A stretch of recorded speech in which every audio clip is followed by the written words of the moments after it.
So, yeah, you know me here on Twitter as Dreama, which is my artist name, but as a writer on Sudan related issues, human rights issues, I am better known by my author name as the journalist Amir Ahmed Nasr.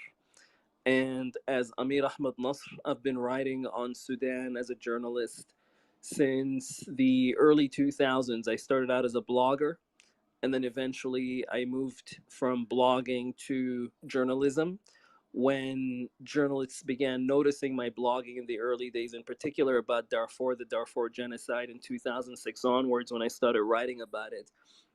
And over the years, I became more recognized as a journalist, as a human rights advocate. And these days, even though I don't write much anymore as a journalist, I'm not that active as a journalist. I'm most definitely still very, very active behind the scenes, working in an institutional capacity. One of the organizations that I closely work with and have been with for a long time is the Human Rights Foundation based in New York, which organizes the Oslo Freedom Forum in Norway annually. And I just got back from Norway from the Oslo Freedom Forum. It was the 15th version, the 15th annual Oslo Freedom Forum, and Sudan was a focus of discussion. And obviously, what's going on is very concerning. And this time, the fact that it's happening in Khartoum, where we have family and friends, it's a different kind of story that I'm writing about, that I'm advocating on, that I'm speaking to organizations on, because it's not something that's happening there. It's very much present. It's very much here, very much um, in the real time and in the moment. And so it's very distressing, but I will do my best to remain as level headed as possible with you here. So I welcome your questions because there are many things I could talk about literally for hours. And I can be here in the space with you for the next 20, 30 minutes, half an hour or so, maybe a little longer until my next meeting comes up. So I welcome your questions and I'm happy to answer and engage. Thank you so much, Dreamer, for actually telling us what your situation is about. We'd love to hear more from you as we go on. And probably for those who are just joining us, let me take this opportunity to welcome you to tonight's space. My name is Joy Chepto, on behalf of Mwanzo TV. And yeah, my profile is also here, but I'll be speaking through the Mwanzo TV account. And my co-host, I see her, she's very present. Randa, thank you. And Maria will be joining us later on within the course of the space. And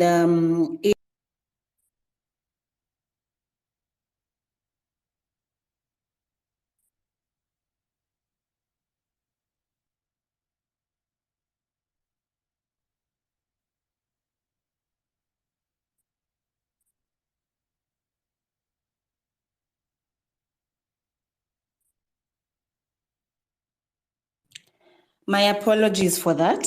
I seem to be having a slight network issue, a slight network challenge. So if you see me changing between the profiles, and I'll be doing that so that I can get better connection. I don't know if you can hear me now, Randa? Yes, I could hear Sorry, you now, but I couldn't hear you I got, earlier, so I thought I was having the no, issue. no, no, no, no. I Um, got cut off. Apologies for that.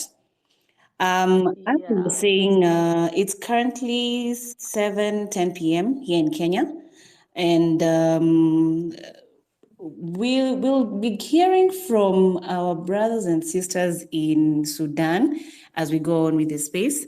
So, as I mentioned when we started off the space, that tonight we'll be addressing a number of issues as we continue to monitor. I have lost you again, Joy. You seem to be on mute. Hello, can you hear me now? Yeah, now I can. All right. So just to brief our audience on what we'll be discussing tonight is we'll be tackling the whole general situation, and as we continue to monitor the situation in Sudan, we'll be discussing the reported Janjaweed human rights violations and war crimes and forced displacements of the Sudanese people, among other several factors that have been brought about as a result of this war. So feel free to share your thoughts and opinions with us. If you wish to speak, you can request for the mic and we'll give you an opportunity to speak. If you wish to tell your story, feel free and welcome. Thank you, Joy. So I'll just, and thanks everyone who's just joined, and I can see Maria there. There is Sadia, who's going to share some insights from the ground and some initiatives in Darfur. So we'll probably need Sadia to come up as a speaker. And there is also Kifah. He's got his name written in Arabic and another type font, but you can see his profile photo is Stop the War. So if Kifah would like to also participate with insights, we'll also give him a microphone as well as you say, anyone else who wishes to participate. Thank you so much, Randa. Yeah, we can get started off with Sadia to give us, just to pick up the conversation. I wonder before we bring Sadia in, can I give a brief,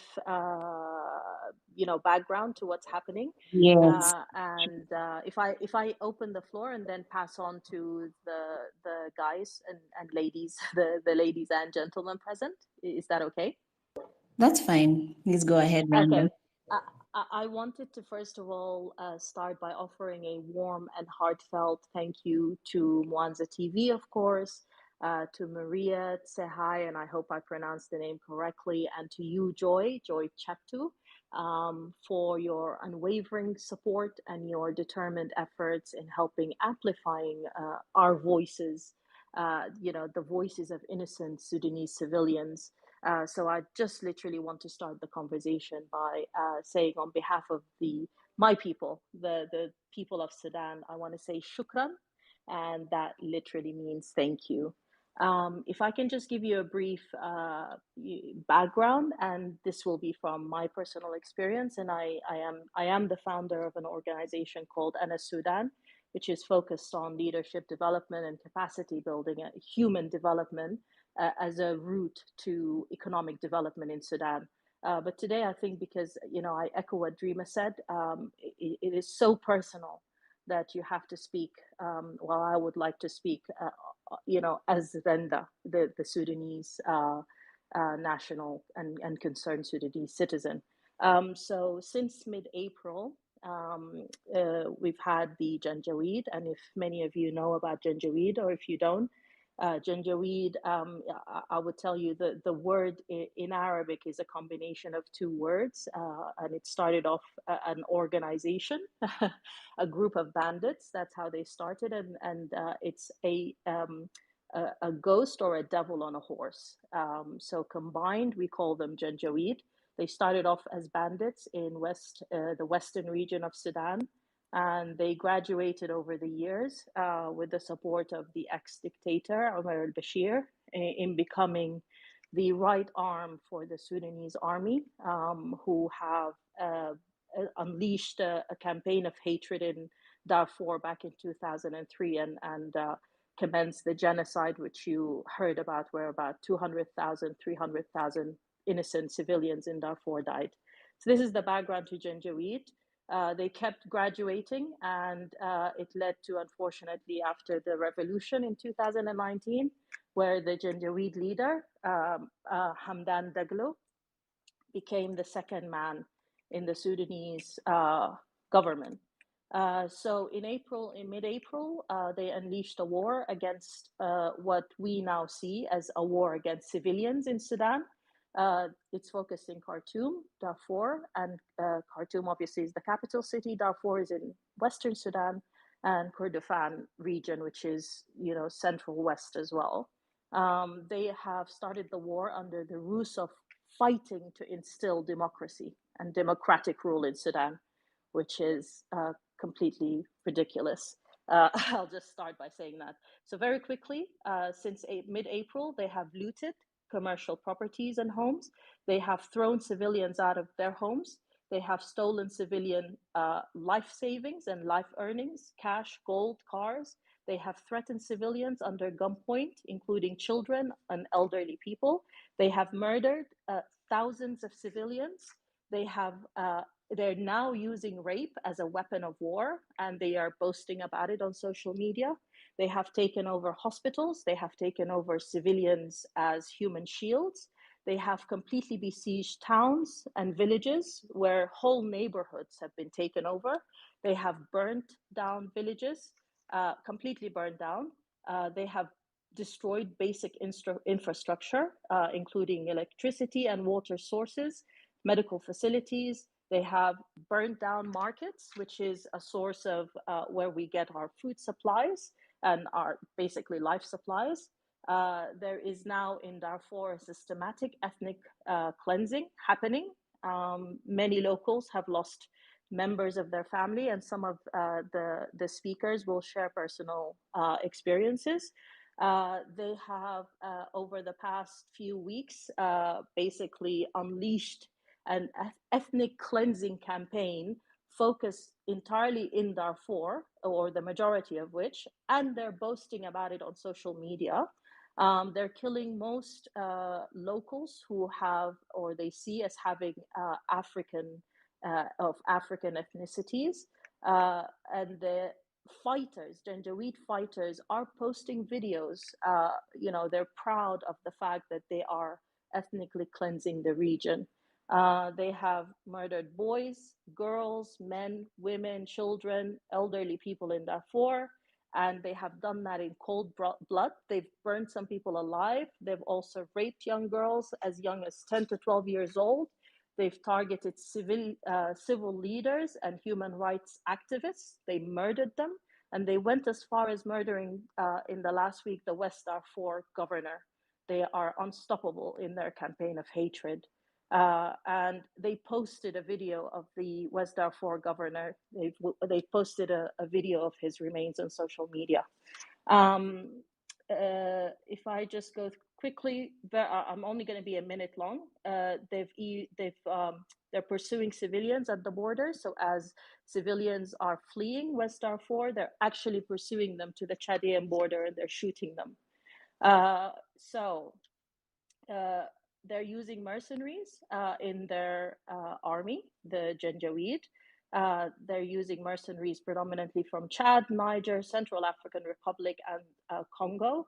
They're involved in gold smuggling, and they are also involved with the Wagner Group.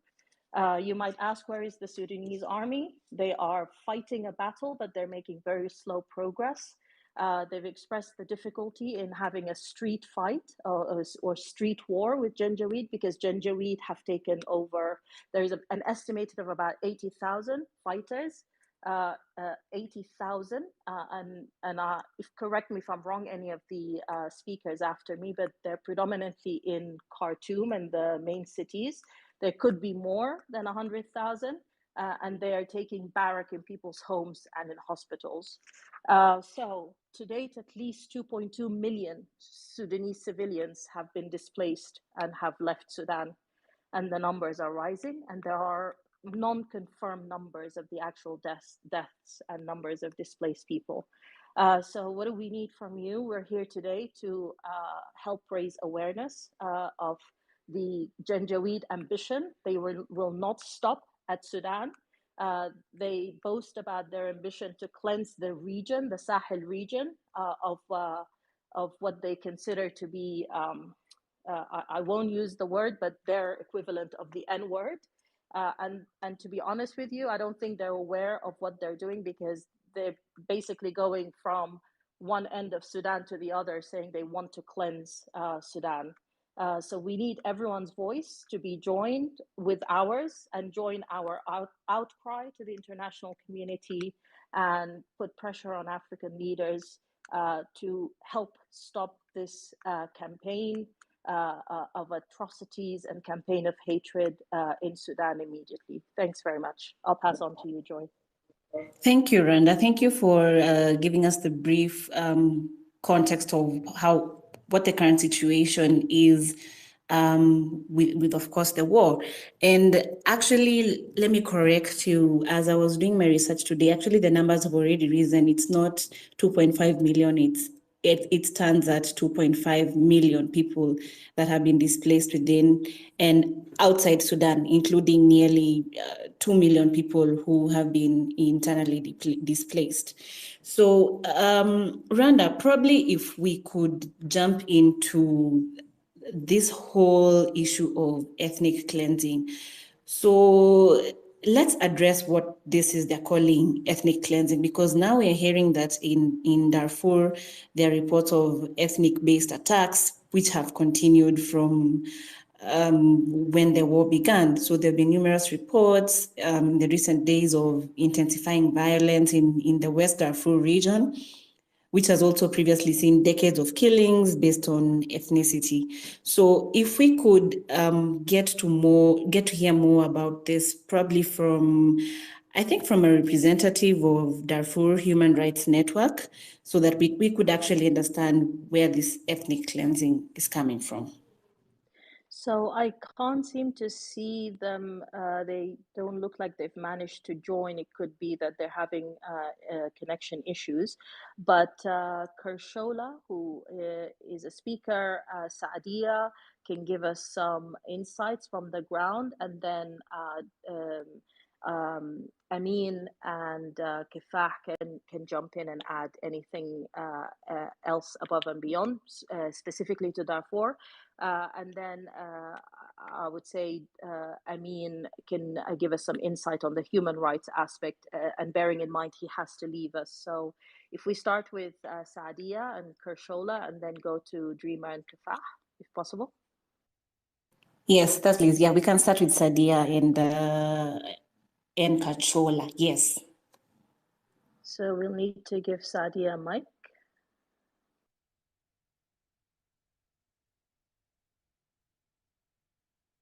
Saadia, would you be able to request a mic, please? I can see Saadia as a lister, but I can't see her as a speaker. Yes, I'm also trying to see if no, she hasn't yet requested for the mic. Probably as we There's wait for Kershola. yes, we can start with Paula.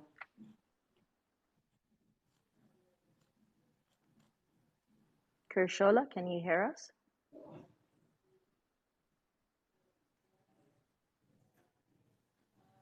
I can't hear Kershola. It seems like there is an issue with the... Yes, probably. I guess they have not yet turned on their mic.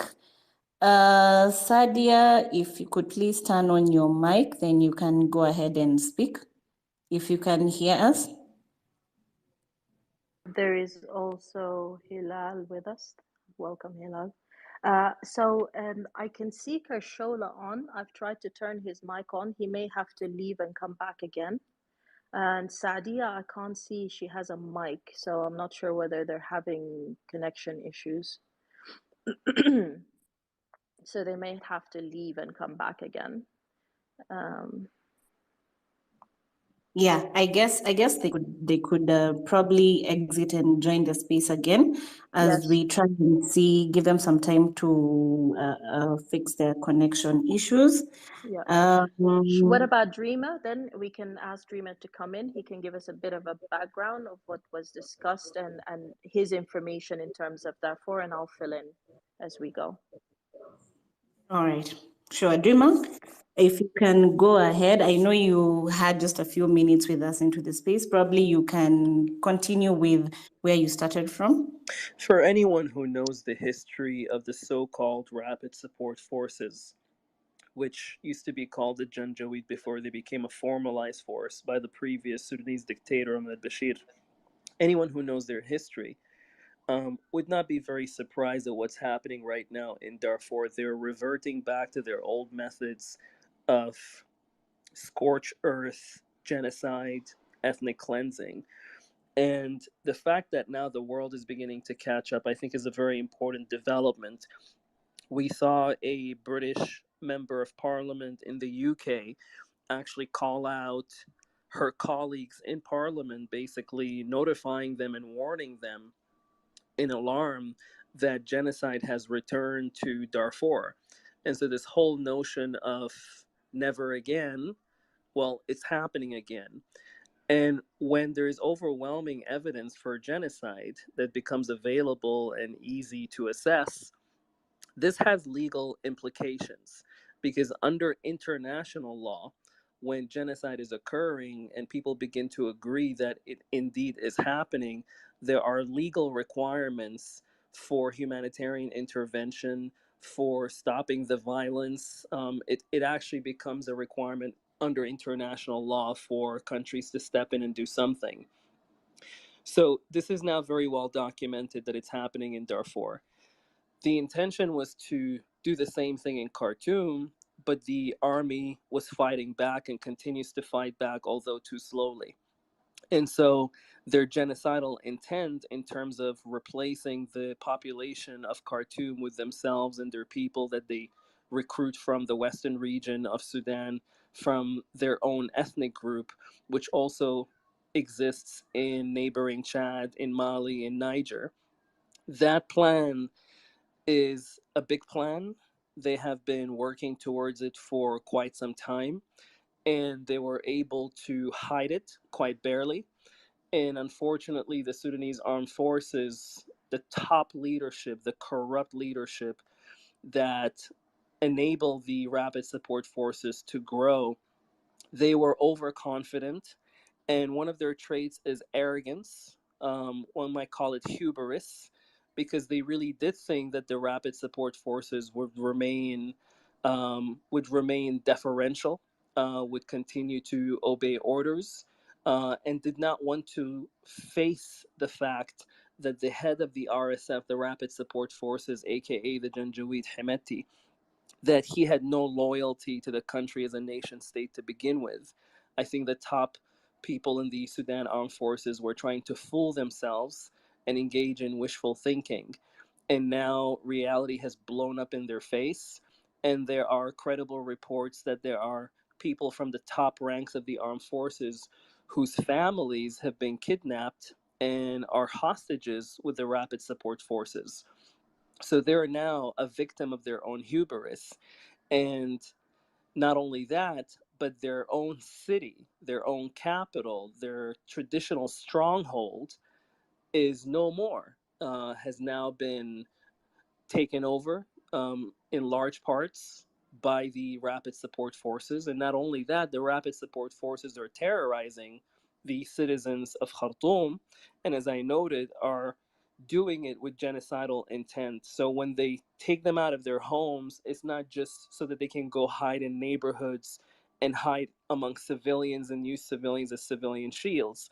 That's part of the logic, but the inherent logic is genocidal.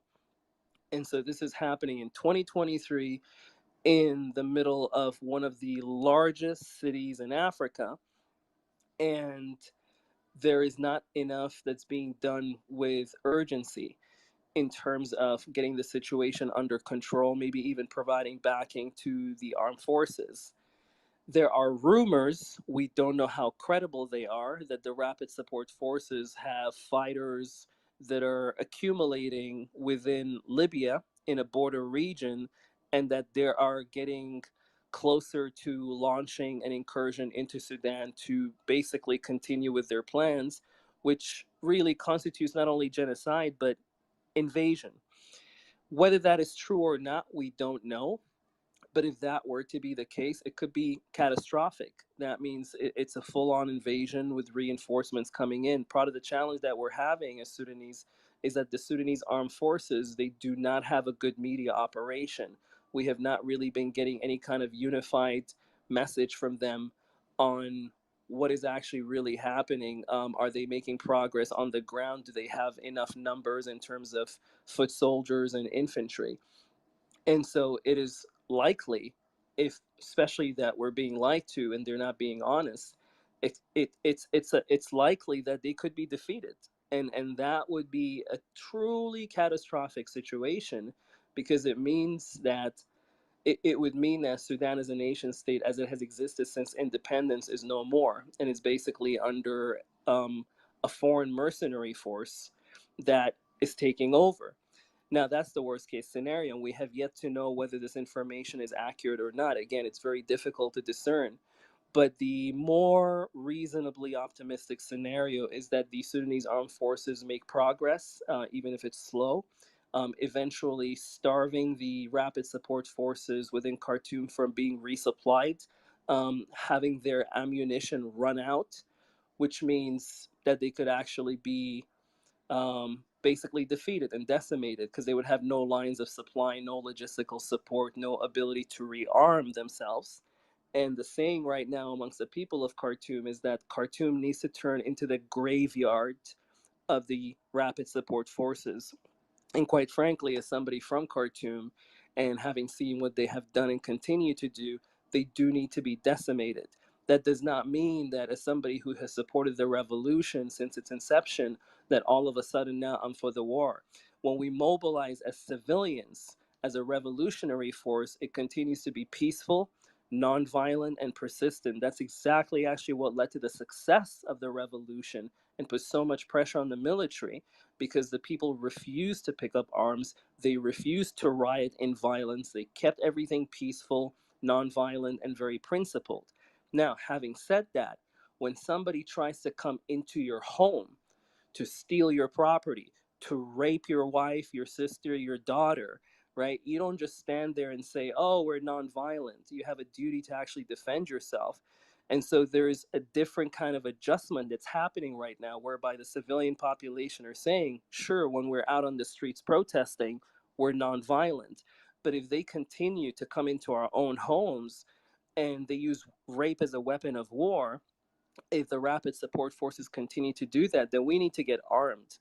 We have to be able to fight back and to kill them and prevent them from invading our homes and hurting our people.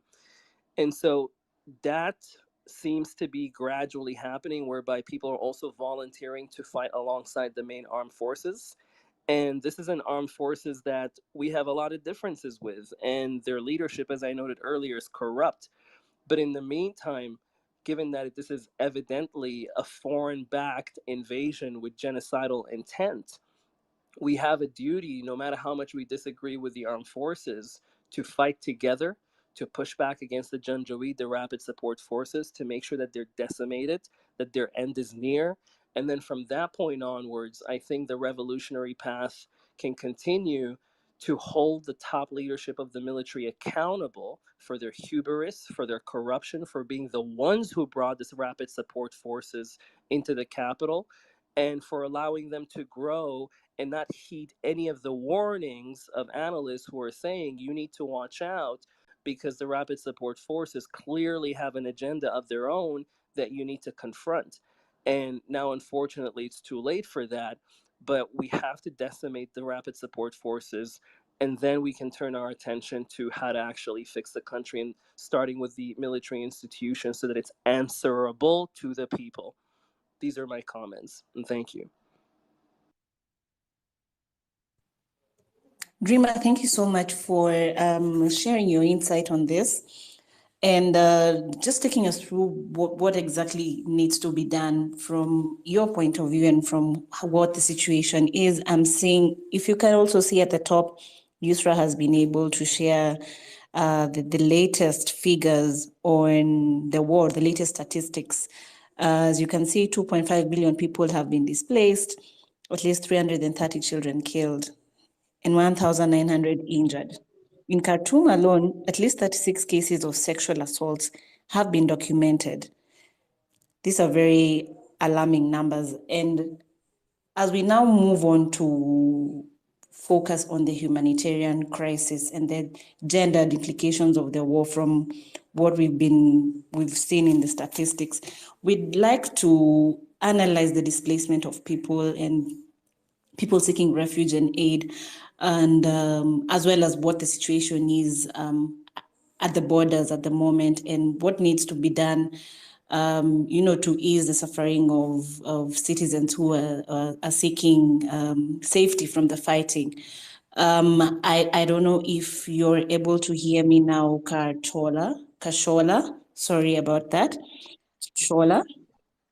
Oh, May and I just jump in a moment, yeah, Joy? yeah. Just adding on, and I can see Maria's got her hand up. I don't know if she's got a question for Dreamer because I saw her putting her hand up. So we'll let Maria come in. But very quickly, adding on to what Dreama said, it's not just Khartoum, but what's happening in Darfur is a next level escalation. And they are posting their social media videos boasting about the ethnic cleansing in Darfur. So we want to place a focus on that, and we'll talk in more detail as Sadia and Kershola join us, who have from the ground experience. But we'll go to Maria, then Dreama, and then we'll come to Kifah. And I think we've got also a new speaker, Omar, on. Right. Thanks.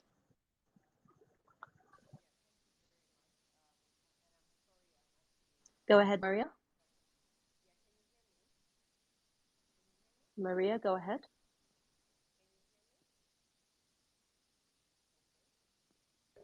Sorry, Maria. We can't hear you, Maria.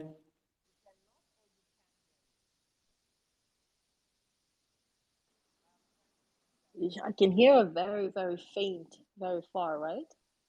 I can't I can't seem to hear at all.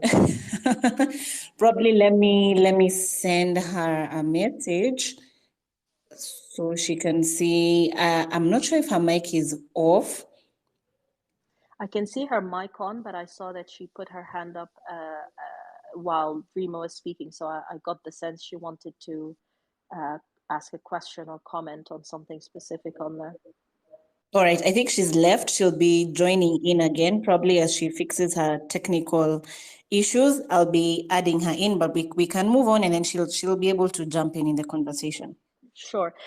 Can we see if Kifah has something he wanted to add so far, or we try again to get Kershola and Sadia in? Good evening, everybody. Hi, Rania. Hi, Derma, and hi, Mwanzo TV. Thanks a lot for this chance for us to speak about what's happening right now in Sudan. Maria, I think she's back. Maria, if your question is very urgent for drama, and go ahead for it and ask him if you want to. I will get back after you.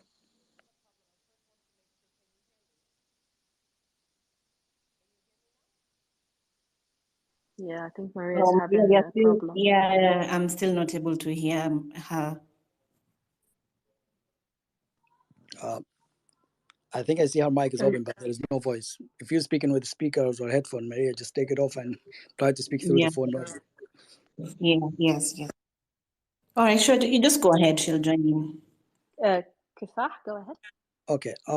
Probably I cannot add more what about the story in Sudan is happening after Amir what he says, and I prefer for myself to use the word of Janjaweed when I'm describing the RSF, just because I believe they never been a part of the army and they will never be a part of the Sudanese army forever.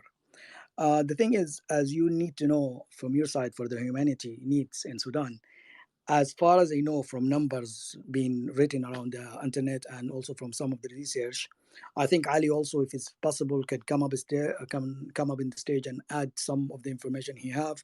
I have also Faisal. I'm not sure if he's in the space right now, but I'll invite him. These two people, they've already been doing a very, very great job since the war started. They've been continued writing down whatever information about who people left Khartoum, who's people being killed in Al Janena, Al Fashir, and unfortunately, as most of us knows, the only people focusing in news about what's happening in Khartoum. And this is reality because the war is there.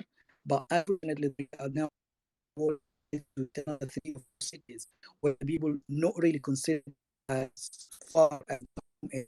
Even the crisis in that cities is for myself, from my side, they see it bigger than Khartoum. For example, in Janina alone, there is like 2,500 people die in 1 week, and that's not because of the war, like killing by guns or shoulder. They killed because they don't have the needs for the medicals, and especially there is a lot of them is happening around everywhere in Sudan. So what exactly happening? If I'm right in the numbers, Ali, please fix me and support me with that. I think Khartoum is already used to have around 14 million human beings. That's nearly quarter or third of the Sudanese population in whole Sudan. This 14 million people of that city, nearly right now, 7 million of them, they went out of that city. As far as we know, in Egypt alone, there is 1.5 million. In Tashad is already been recorded up to 700 to 800,000 people. In Ethiopia and another side of the Sudan, east side of Sudan, there is another you talk about another 400,000. There is already people who's having like status in Saudi Arabia, Emirate, or whatever is Gulf states around. There has always been every single day 2 or 3 flights. Each flight, if we say take around 100 person, you talk at least about like nearly 10,000 people from Sudan fly out of that. On top of that, as you know, American, British, German, all the UE countries and all the American countries or whoever who's from another nationalities who's double nationality in Sudan. For example, myself, I have it, and I'm sure some of the guys over here also they have the same things. They left the Sudan because they have the chance to live out of that place. So what we're talking about right now, it's absolutely crisis. On top of that, there is not winter, is autumn coming in Sudan, and every year between July to September is always a time for flooding from the Nile. Unfortunately, we've been dealing with this since long time, and every year we're having the same problem. So, in top of the war, this is also is coming, and in top of all that, there is also is not enough food around in the country, and we was already speaking about the crisis of the hunger is coming to Sudan. That's hunger we've been talking about it since last year, so even before the war start. So with the war you can double that number for themselves. So in reality, the situation in Sudan is nearly, and I'm so sorry to compare it, and I know a lot of Sudanese here, they will be upset with me. Even I know a lot of them, they're really good friends and followers for me. We nearly reaching the stage of Somalia when it was really in the 90s when the war was there, even including this, not we know even the level of it because of the war itself, but because of the situation of the timing of the war, it's just getting too much for the human being right now. So the thing, I think everybody is agree with it. What we need to do as civilians, and this is what more important for me than now a politics issue or politics solution, it's what we can do for these people to keep them alive. Right now, I think Saudi Arabia and some of the other countries, they done in last week Monday, it was 1.5 billion, if I'm right, if I'm not wrong, Randa or Derma, remind me for the number. That's what the being promises to be sent to Sudan. But the thing is, whatever is being sent to Sudan since the war started until now, none of us, whoever in this stage, knows exactly where it's going to or where it's been. The last things we know about it, there is one, I think it's like 2 to 3 tons of food and medical stuff is being moved from Port Sudan. It reached up to the Al Ubaid, that's another city, and after that it disappeared. So nobody knows exactly where this 2 to 3 tons of help been, where is it and where this gone. Is it disappeared? God knows if the government or whoever now in the right places using them to sell it right again after a war finish also. So if support, if there is anything happening, I think a lot of us as a civilian, we have our own network. All we need is like little bit help from the outside people to help us to go through this with the right way and the right tunnels. This is what I could add, and I think Sadia, because it's from Sudan, her network is not going to be stable, so I'll pass the mic for Sadia. Thanks a lot for the chances, by the way.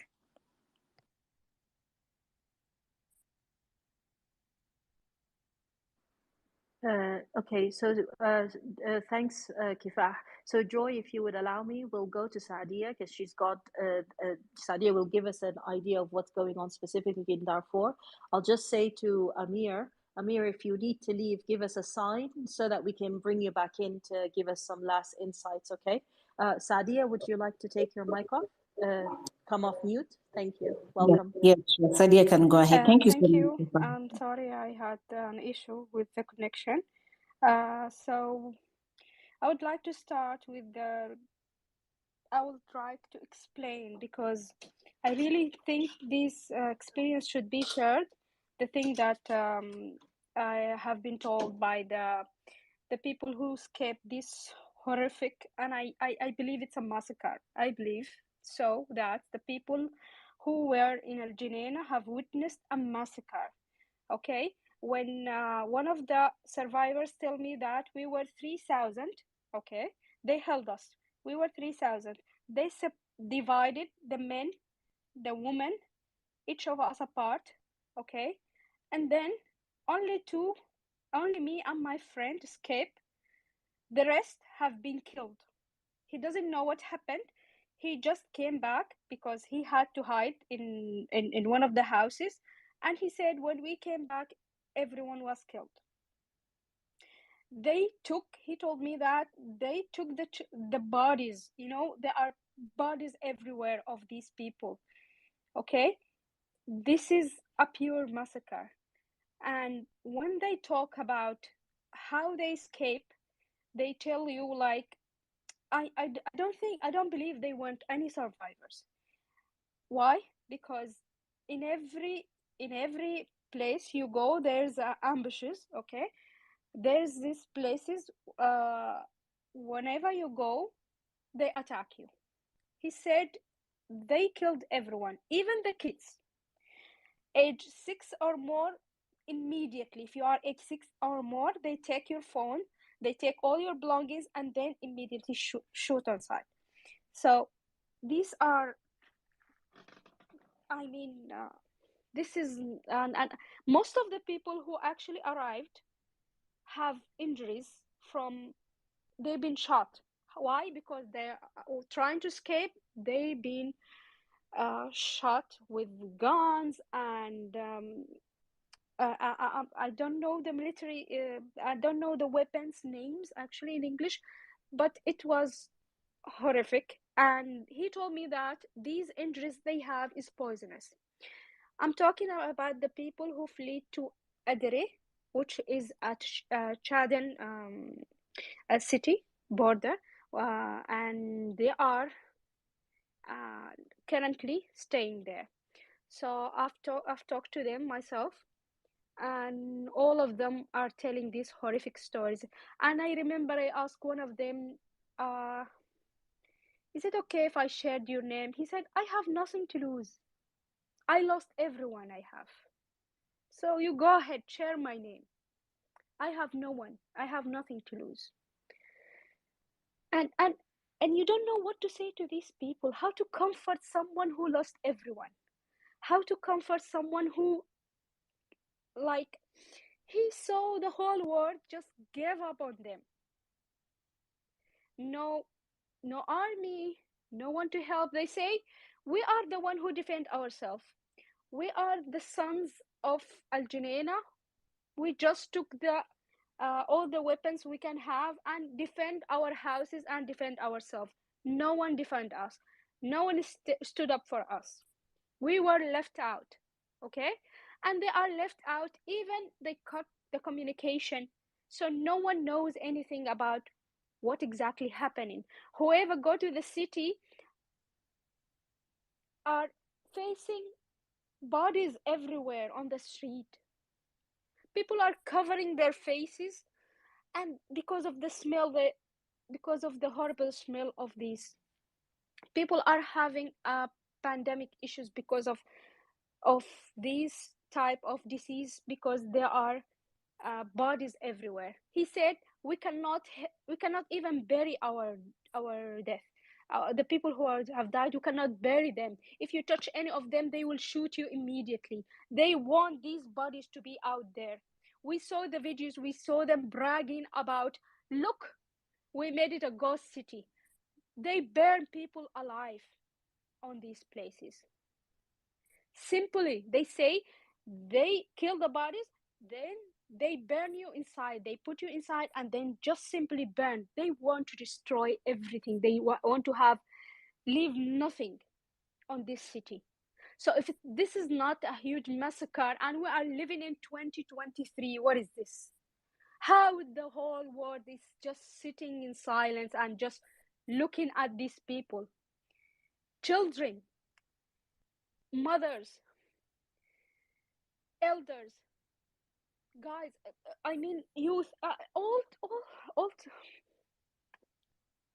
Anyway, move on to these people who fled from this. Actually, I have one of my dearest friend who actually from Al Junaina, and the moment he fled this horror, he was thinking of how to try to help the people.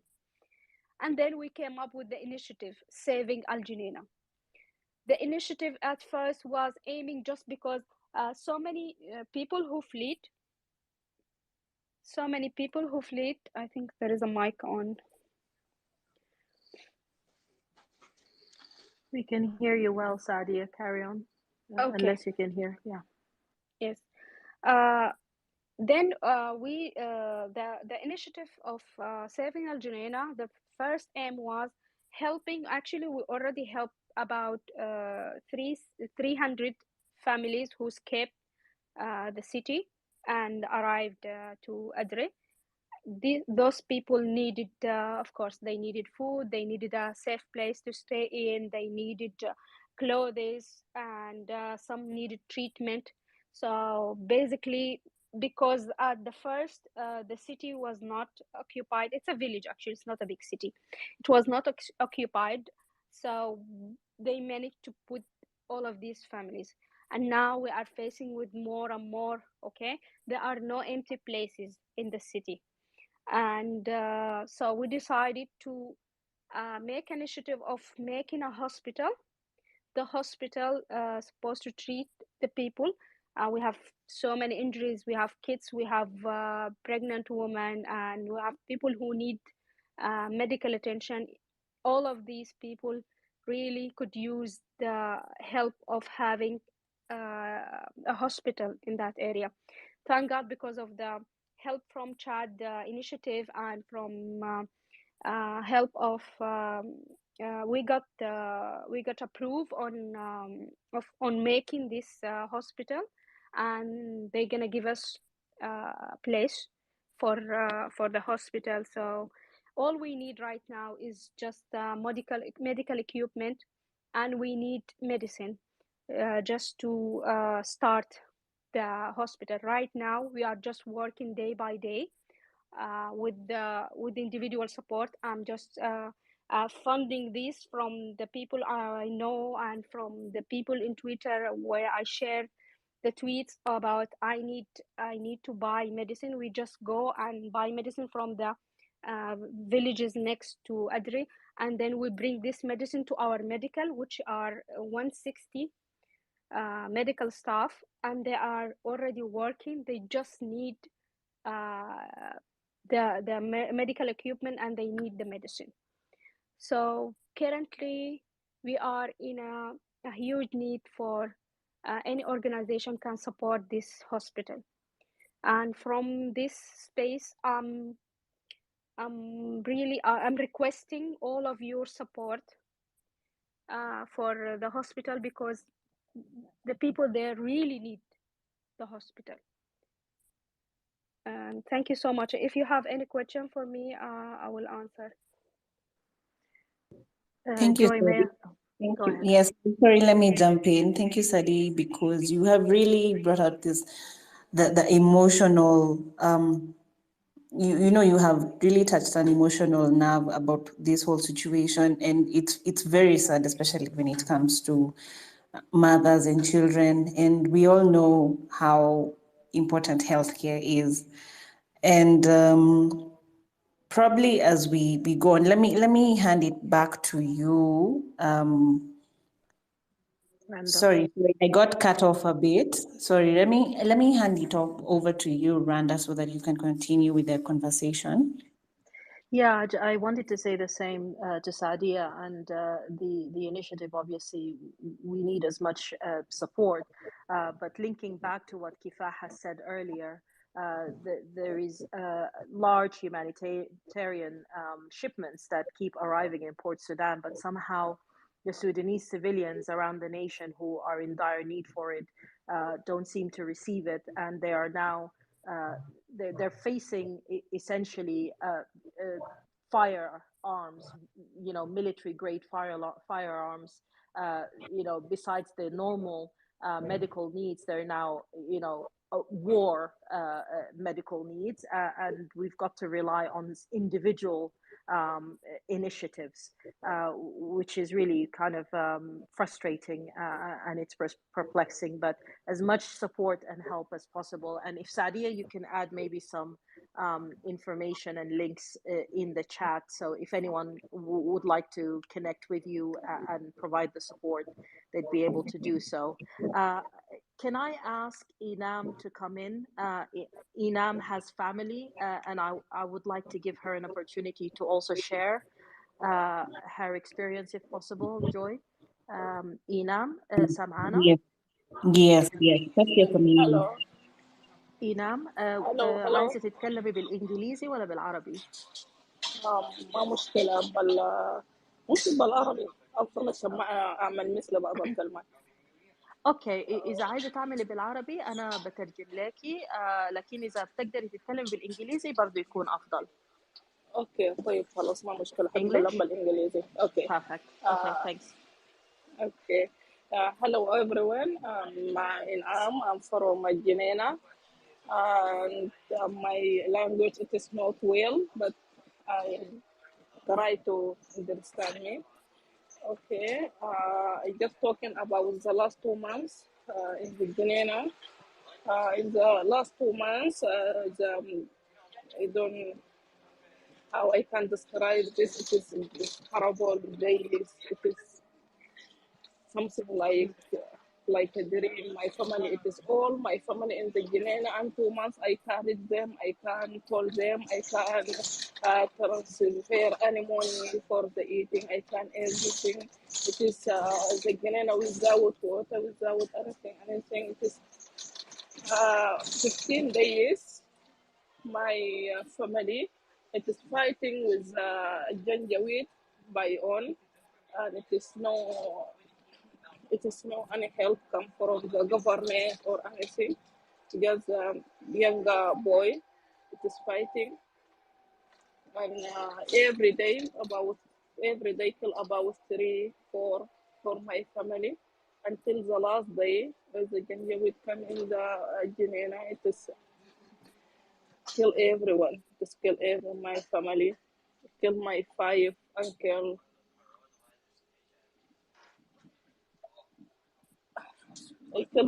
Every family. I not have family now. It's just me and my sister. It is I was Guinea. Um, and the people when you need call when you